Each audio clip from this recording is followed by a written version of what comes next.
Yun, magandang araw ulit mga bossing. Magbabalik po Mandapi Sporting Goods. Yung malapat bolt action natin na 24 with silencer, sold out na po mga bossing. Yung iba nandito pa, tatlo pa yata yung dito. Bukas na natin papadala. Ngayon, may bagong kuha tayo, kakauwi lang natin. Gawa din po ni Sir Henry Malapat, 27 long barrel naman po. Unit, wala po siyang silencer mga bossing. Wala siyang abang. Kasi kadalasan sa 27, pinantitiksay po yan. Pag 27 long barrel, magandang paniksay, mas marayo po yung nararating ng fishing dart. Yan, mas malayo po yung nararating pagdating sa tiksay. Pero kung pellet, 24, 27 inches, halos same lang po yan sa pellet. Ang kagandahan lang ng 24 with silencer, saktong sukat lang. Pero ang 27, pag nilagyan mo ng silencer, medyo para sa akin, sobrang haba na, parang pangit na tingnan.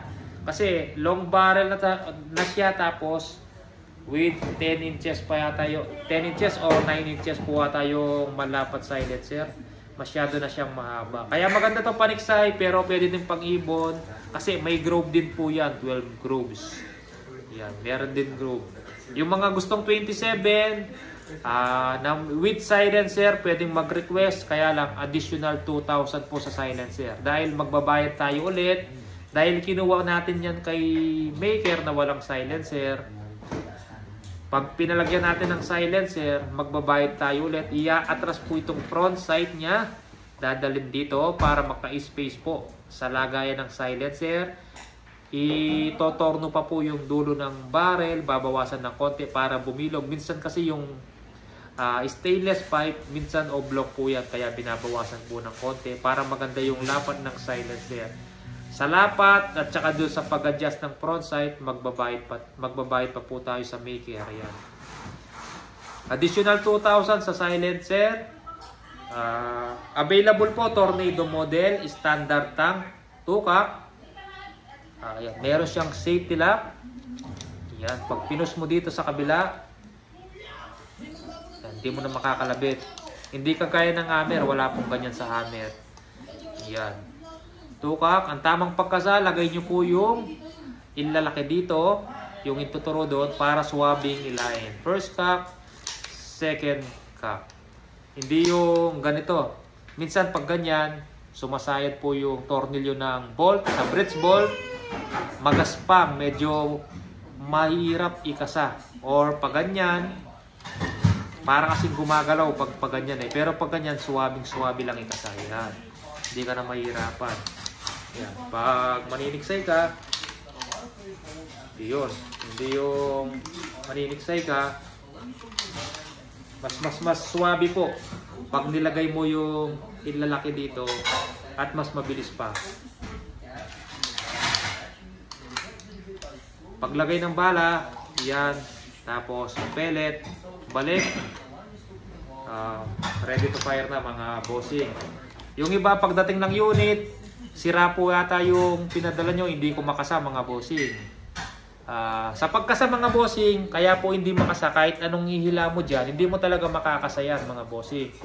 Dahil kailangan mo pang ilabas yan. Yan. Yan. Yun, may kakasa mo na. Yan. Tapos balik mo. Pag hindi mo binalik yan, nakaganyan po yan, hindi nakapasok, tapos pinutok mo, yan, kunyari nakaganyan lang siya, hindi mo pinasok. May backfire po yan. Lalabas yung hangin dito. Pero pag pinis mo yan, wala na siyang backfire. Kailangan pag pinutok mo, laging nakapasok po yan mga bossing. Yan.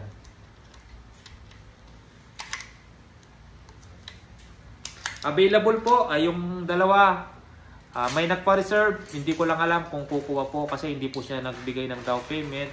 Pero sabi, titignan muna kung anong itsura, kung anong model yung dumating. Yan.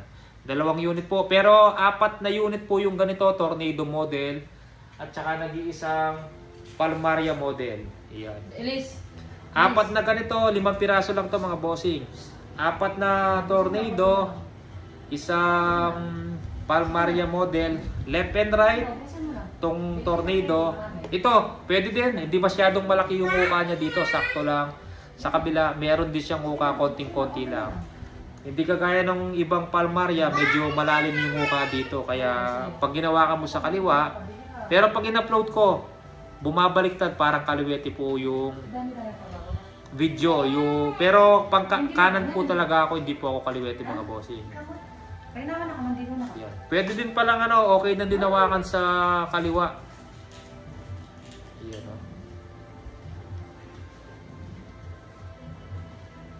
mga gusto, maraming hindi nabigyan may mga naghahanap ng ganitong model pero wala nang available kasi yung iba nagtanong muna, hindi po agad na kumuha. Ngayon, nakapag-decide kukunin na daw, naubusan sila ng ganitong 24-inch unit and silencer pero wala nang available.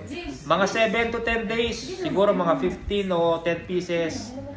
Sabi ni Sir Henry, bibigyan niya tayo ng ganito. Yan. May kasunod, mabilis lang yon, mga 1 week o 10 days. May parating tayo ulit. Yung mga naghihintay, pakihintay po yung video natin na may upload. Pag numating po yung unit, agad-agad po i-upload natin. Pag nakita nyo, tawag po kayo agad. Huwag po kayong mag-comment sa YouTube. May nag-comment, kunin ko na yung isa. Kaya lang, yung iba tumawag. Nag-video call, tumawag sa number ko. Yun, nadilagan. Kung sure buyer ka, nag-aabang ka, mas mabilis po. Tawag or video call sa messenger po mga bossing. Yun. Mga gusto ng unit, COD tayo. Sagot nyo lang yung shipping fee mga bossing. COD, pati shipping fee sa rider nyo po babayaran. Wala po kayong ilalabas na pera. Pati shipping fee sa rider nyo na babayaran. Yan. Sige po, mga bossing, PM or tawag sa aking number o video call. Maraming salamat po. Ulit mga bossing. Sige po, magandang gabi po sa bawat isa.